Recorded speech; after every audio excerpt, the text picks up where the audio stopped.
the kid from Ontario, doing it for the club from British Columbia. Just 1 goal in 45 appearances for Toronto FC, but he has been excellent from the opening whistle on this right-hand side. Joao Ortiz doing everything he can. Was fielding a couple calls within the league with a couple of the mechanisms that are in play in Major League Soccer. Kelsey, it's gone through for Anthony. Yeah, the 23-year-old Brazilian feeding on some scraps right now from Vancouver. Direct play, knockdown ball. You see him just ghosting in slowly. The deflection gets on the inside of the street. It's Berhalter. And Berhalter takes and almost got it in there. Maxime Crepeau had to intervene. That is a fantastic free kick taken from Sebastian Berhalter. Upper right-hand corner. What are we saying? 25 yards out. Power, placement, accuracy. Fantastic jump and timing. Strong hand. Costa. Florian Chateau clears. And that is the end of this opening match for the Timbers and the Whitecaps. Vancouver laying down. And there we go. That was bad. That was really bad. I mean, we'll look at the league. But that was just bad. I mean, that Kamal Miller, why is he still playing?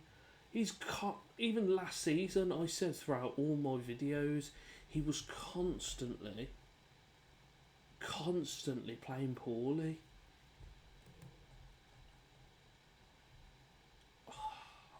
I mean, they're lucky because Salt Lake got beat 4-0. They're not bottom, but that's just poor. It's just poor all round, isn't it? It's just not good enough. It's just really, really, really not good enough. It was just a poor performance. They just got ripped apart. It was really bad. I knew that. I try not to know the score just before I watch the video, so it's kind of like my reactions are a bit more, ooh, you know. But I already knew this one ahead of time because I didn't realise the season had started so early, and it came up on my phone. I was like, oh god, that's really bad. And it's Kamal Miller again. Like, I can see, like, the players cut across the front of him. So, it was probably looking like he was going to, like, clip him and foul him, which is unfortunate. But, oh man, that's just the rest of the performance. Like, they were just all over us. It was really bad and really unfortunate, but that's football, isn't it? Especially when you go behind. Supporters Shield, I'm going to assume second from bottom. Just got to bounce back, but maybe without Kamal Miller, they'll actually bounce back and play well. If we just click back, here we go. LAFC beat Minnesota 1-0. Atlanta beat Montreal 3-2. Atlanta with Miguel Almiron, him going back. Obviously, if you watch my last stuff, I'm a Newcastle fan, so I'm wishing him the best in that match. And in his season, hopefully he had a good match. Didn't score, but a good win for them. Cincinnati won, New York 0, Columbus 4, Chicago 2, DC United 2, Toronto 2, Miami 2, New York City 2, Philadelphia 4, Orlando 2, Austin 1, Kansas City 0, Dallas 2, Houston 1, Nashville 0, New England 0, St. Louis 0, Colorado 0, San Jose 4, Salt Lake 0, Seattle 2, Charlotte 2, Obviously, we know the Portland and Vancouver score because we just watched that. Was there any... Oh, yeah. And San Diego 2, LA Galaxy 0. We've got the CONCACAF Champions Cup stuff going on as well. But here we are. As of Saturday, these are your fixtures. Portland and Austin. I don't really know. I don't know very much about Austin. I don't know how. No, well, they won their game. Who did they beat? Oh, Portland have kind of got a bit of a run on them. Although the last time they played was March last year. Austin won 1-0. So... No, right, hang on a second. No, the last time they played... Oh, sorry, it's the American... Because it's month, day, year, isn't it? So month, 5th... So yeah, the last game they lost. But they beat them earlier on in the season. Those are just random stats. But yeah, let's hope for a victory against Austin. As I was saying, if there's any other games you want me to just watch some highlights for, I'm always happy to. If there was a particularly good game or something where something spectacular happened, I'm always willing to do an extra video. Obviously, it is now Thursday, so it might be a bit late in the day to watch the highlights now, but from this weekend on, if there are any matches you want me to watch, I'm happy to watch them. But that is it from me. An unfortunate 4-1 drubbing, but having someone sent off in the 11th minute obviously didn't help. I think I would have probably said on just watching the highlights that Vancouver probably would have won that because they were just dominating, but then maybe it wouldn't have been so far apart. Maybe it would have been like a 3-1, 3-2, 2-1 type deal, but they just ripped us apart, so tough start. But Portland Austin next week. Well, this week, sorry. Let's reset, restart, and go from here. If you have enjoyed this, please follow, subscribe, like, comment, all that lovely stuff. I will really appreciate it. And I shall see you guys in the next video for Portland Austin. Have a good afternoon, have a good evening, or have a good night. And I shall see you guys next time. See you later. Bye-bye.